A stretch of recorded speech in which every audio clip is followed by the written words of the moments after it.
എന്തായാലും കുട്ടനാട്ടില് ഇത്തിരി ആശ്വാസം 800-നും 900-നും ഇടയ്ക്ക് നിൽക്കും. കേരളത്തിലെ ഒരു ദിവസം ജോലിക്ക് ഒരാളെ വിളിച്ചാൽ കൊടുക്കേണ്ടത് 800-നും 900-നും ഇടയ്ക്ക് ആണ് എങ്കിൽ നോർത്ത് ഇന്ത്യയിലെ ഏറ്റവും കൂടിയാൽ 350-ൽ കൂടില്ല. എന്താണ് ഒരു ദിവസത്തെ കൂലി പണിക്കാരന് കേരളത്തിൽ കൊടുക്കേണ്ട കൂലി?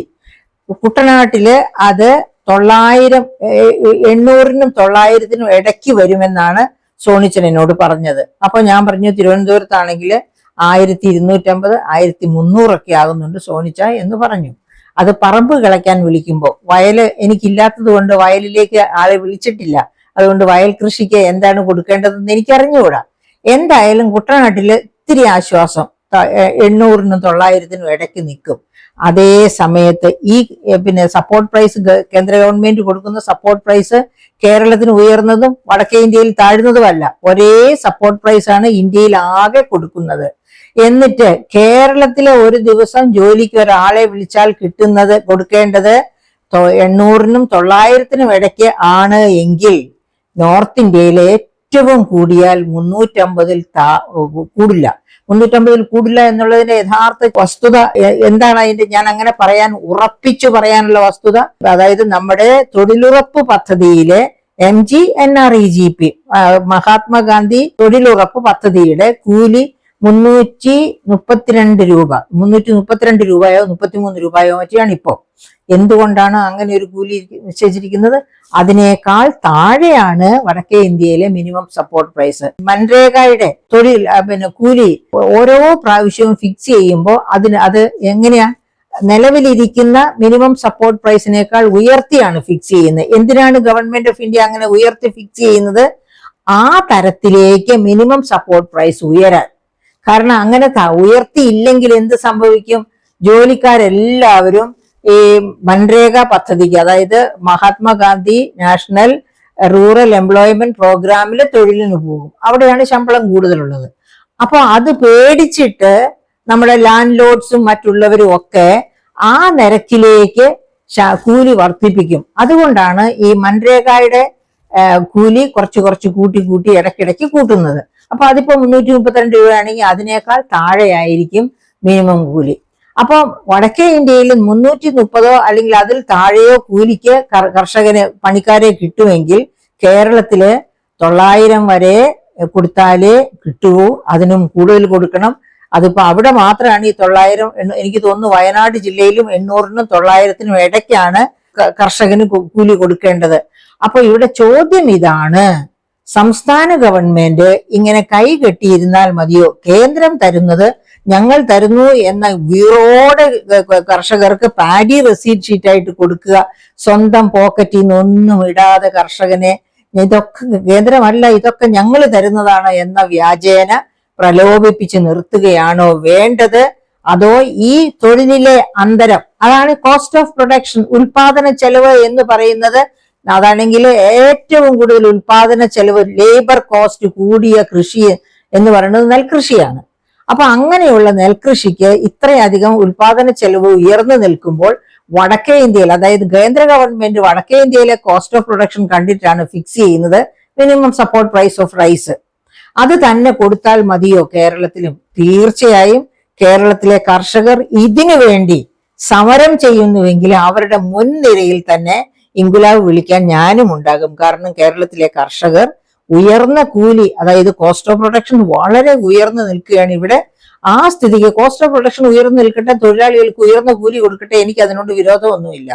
പക്ഷെ ഗവൺമെന്റ് അത് കണ്ടില്ലെന്ന് നടിക്കരുത്. അത് കണ്ടു എന്ന് നടിച്ചുകൊണ്ട് ഈ മിനിമം സപ്പോർട്ട് പ്രൈസ് ഫിക്സ് ചെയ്യുമ്പോൾ കേന്ദ്ര ഗവൺമെന്റ് തരുന്ന 28 രൂപ അല്ലെങ്കിൽ 20 രൂപ, ആ 20 രൂപയുടെ കൂടെ സംസ്ഥാന ഗവൺമെന്റ് കയ്യിൽ നിന്ന് അനുയോജ്യമായ രീതിയിൽ ഇവിടുത്തെ കൂലി നിലവാരം അനുസരിച്ച് അതിന്റെ ആ കേന്ദ്രം തരുന്ന അത്രയുമെങ്കിലും മിനിമം സപ്പോർട്ട് പ്രൈസ് ആയിട്ട് ഇവിടുന്ന് ഇടേണ്ടതാണ്.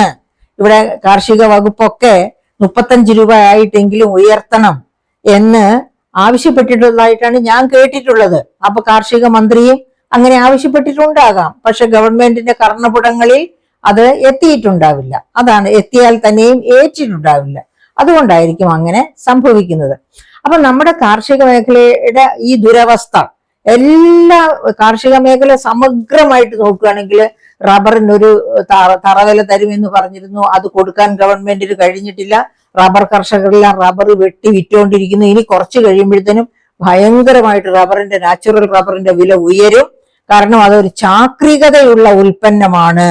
അതായത് ഈ റബ്ബറെല്ലാം വെട്ടി നശിപ്പിച്ചു കഴിയുമ്പോഴത്തേക്കും നാച്ചുറൽ റബ്ബറിന്റെ ലഭ്യത കുറയും, വില കൂടി കൂടി കൂടി മുകളിലേക്ക് പോകും. വില കൂടി മുകളിലേക്ക് പോയി വലിയ വിലയിലെത്തുമ്പോഴത്തേക്കും എല്ലാവരും റബ്ബർ നടാൻ തുടങ്ങും.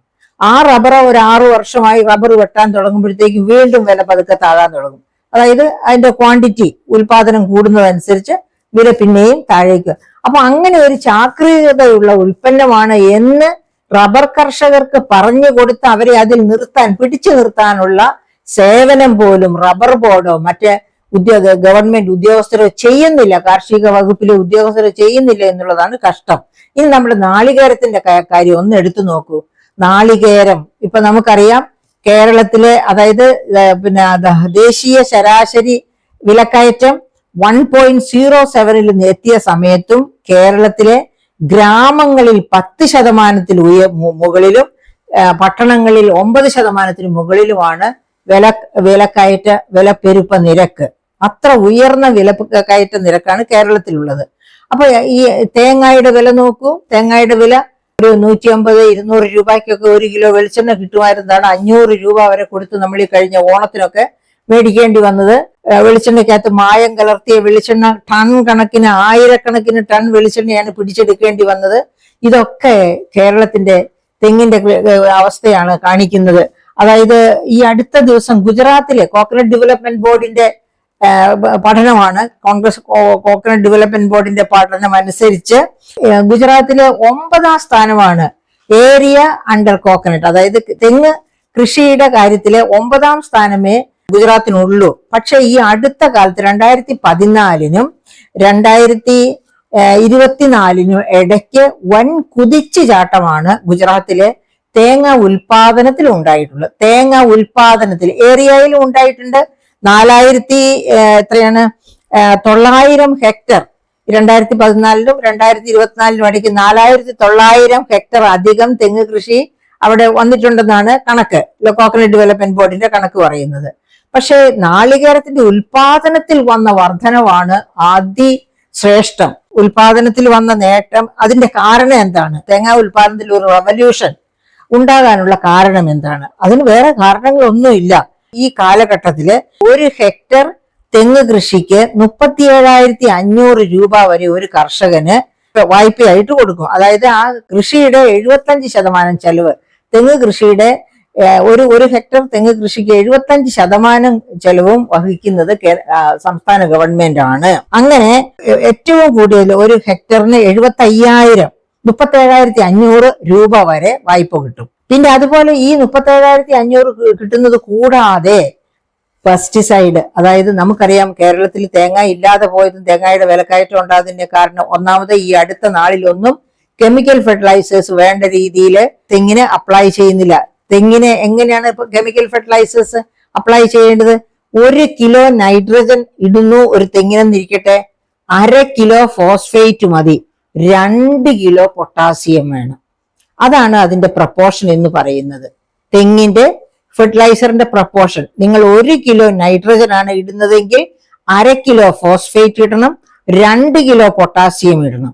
അങ്ങനെ വേണം ഒരു തെങ്ങിന് വളം ഇട്ട് കൊടുക്കാൻ. അത് ആകെപ്പാടെ എത്ര കിലോ ഇടണം എന്നുള്ളത് കാർഷിക വകുപ്പ് പഠിപ്പിച്ചു തരട്ടെ.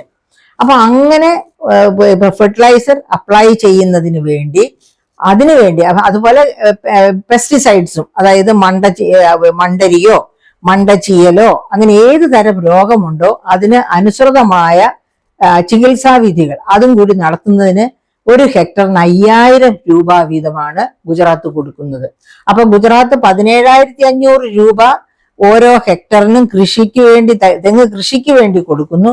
കൂടാതെ ഫെർട്ടിലൈസ് ചെയ്യാനും ഈ പറയപ്പെട്ട കീടനാശിനിയെ ഉപയോഗിച്ച് തെങ്ങിനെ സംരക്ഷിക്കാനും പരിരക്ഷ ഒരുക്കാനും വേണ്ടി വേറൊരു 5000 രൂപ കൂടി കൊടുക്കുന്നു. അങ്ങനെ കൊടുക്കുന്നതിന്റെ ഫലമായിട്ടാണ് അവിടെ ഗുജറാത്ത് ഒരു നാളികേര ഉൽപാദന സംസ്ഥാനമായിട്ട് വളർന്നുകൊണ്ടിരിക്കുന്നത്. ഏറ്റവും കൂടുതൽ തെങ്ങ് ഏറിയ കോക്കനട്ടിലേക്ക് ഏറിയ ഉള്ള സംസ്ഥാനം കേരളമാണ്. പക്ഷേ ഉൽപാദനത്തിൽ 3-ാം സ്ഥാനത്താണ് കേരളം നിൽക്കുന്നത്. എന്തുകൊണ്ടാണ് കേരളം ഉൽപാദനത്തിൽ 3-ാം സ്ഥാനത്ത് നിൽക്കുന്നത്? ഞാൻ ഈ പറഞ്ഞ 2 കാര്യങ്ങൾ, അതായത് ഗുജറാത്തിൽ ചെയ്യുന്ന 2 കാര്യങ്ങൾ. ഒന്ന്, സമഗ്ര വികസനത്തിന് വേണ്ടി, അതായത് വേണ്ടി ആവശ്യമുള്ള വിത്ത്, വെള്ളം.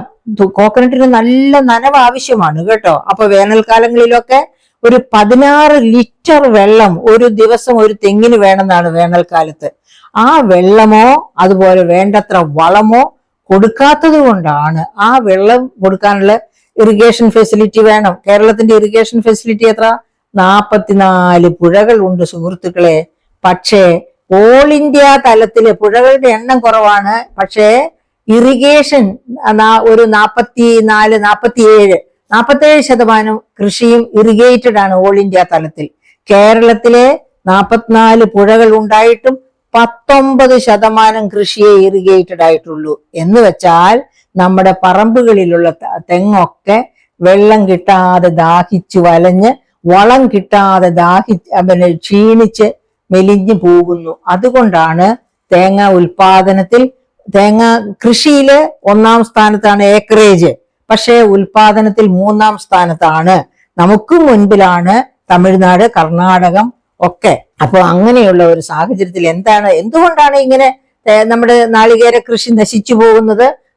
ഗവൺമെന്റ് കണ്ണടച്ചിരിക്കുകയാണ്. അപ്പോ എനിക്ക് സോണിച്ചൻ പുളിങ്കുന്ന് കാർഷിക മേഖലയിലേക്ക് വേണ്ടിയിട്ട് ചെലവഴിച്ചിരിക്കുന്ന പണത്തെ പറ്റി 2023-24 വരെയുള്ള കണക്കിന്റെ ഒരു എന്താണ് പറയുക, ഒരു PDF അയച്ചു തന്നു. ഞാൻ നോക്കിയപ്പോ എന്റെ അടുത്ത് ബജറ്റ് ഡോക്യുമെന്റ് ഇരിക്കുക. ആ ബജറ്റ് ഡോക്യുമെന്റ് ഇരിക്കുമ്പോ ഞാൻ പാവം 23-24 നോക്കണമല്ലോ.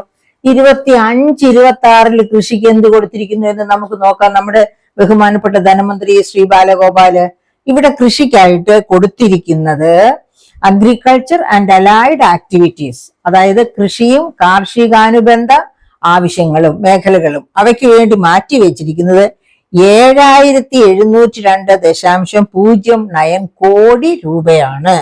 അപ്പൊ കേരള സംസ്ഥാനത്ത് കാർഷിക മേഖലയുടെ സമഗ്ര വികസനത്തിനായി മാറ്റിവെച്ചിരിക്കുന്നത് 7702.09 കോടി രൂപയാണ്. അത്ര ചെറിയ ഒരു എമൗണ്ട് കൊണ്ട് കേരളത്തിന്റെ ഡൈവേഴ്സിഫൈഡ് ക്രോപ്പിംഗ് പാറ്റേൺ ആണ് കേരളത്തില്.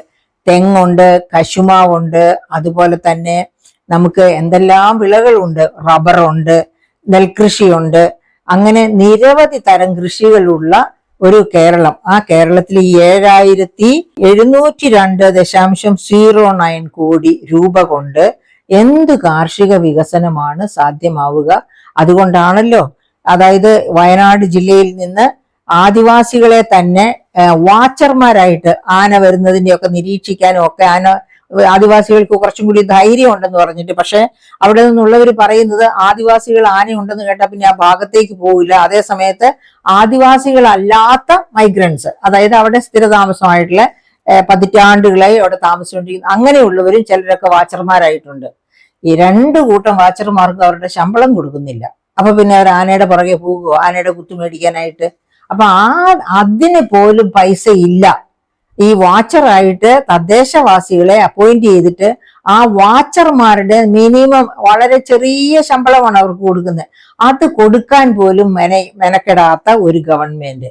അപ്പൊ ഈ കാരണം എന്താ വെച്ചാൽ ബജറ്റിൽ കൊടുത്തിരിക്കുന്നത് 7702.0. ഇത് തന്നെ 7702 എന്ന് പറയുമ്പോ എങ്ങനെയാ കൊടുക്കുക? ശമ്പളവും ഒക്കെ കൊടുക്കാൻ വേണ്ടി വെച്ചിരിക്കുന്നത് 5819.86 കോടി. നമ്മൾ പറയുമല്ലോ, എന്താണ് പറയുക, പിന്നെ ആന വരുന്നത് തടയാൻ വേണ്ടിയിട്ട് വൈദ്യുതി പിന്നെ വേലികൾ കെട്ടണം, അതുപോലെ ഒരുപാട് എന്താണ് കാര്യങ്ങൾ നമ്മൾ ആവശ്യപ്പെടും. പക്ഷേ മൂലധന ചെലവിനായിട്ട് ഇവിടെ മാറ്റി വെച്ചിരിക്കുന്നത് 1882.23 കോടിയാണ്. അതായത് വൈദ്യുതി വേലി കെട്ടുകയോ മറ്റെന്തൊക്കെയാണോ കാർഷിക മേഖലയുടെ വളർച്ചയ്ക്ക് വേണ്ടി ആവശ്യമുള്ളത്, അങ്ങനെയുള്ള മൂലധന ചെലവുകൾക്ക് വേണ്ടി മാറ്റിവെച്ചിരിക്കുന്നതാണ് ഒരു സംസ്ഥാനത്തിന് ആകെപ്പാടെ 1882.23 കോടി. ഇനി നമ്മൾ CAG റിപ്പോർട്ട് ഒന്ന് എടുത്തു നോക്കിയാലോ.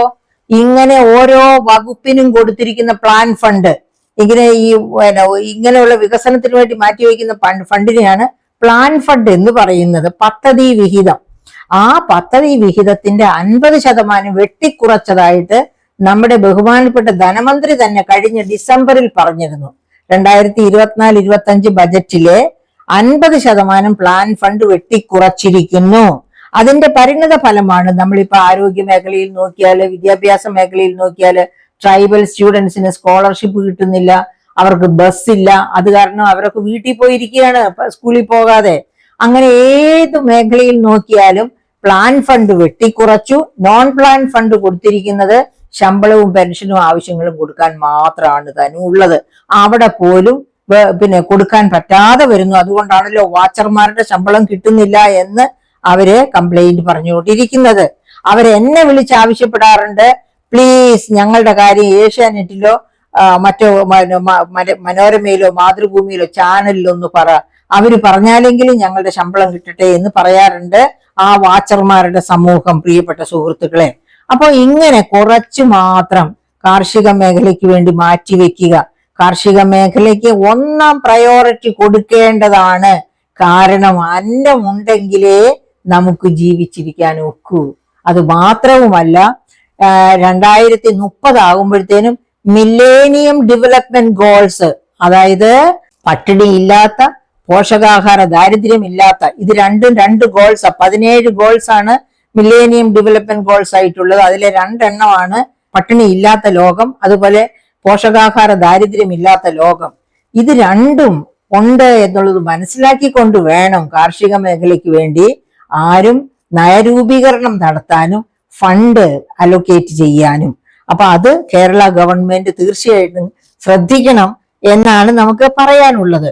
അപ്പൊ സോണിച്ചൻ പുളിങ്കുന്നിനോട് എനിക്ക് പറയാനുള്ളത്, നമ്മുടെ ഗവൺമെന്റിന്റെ കണ്ണ് തുറപ്പിക്കുക എന്ന് പറഞ്ഞാല് എല്ലാ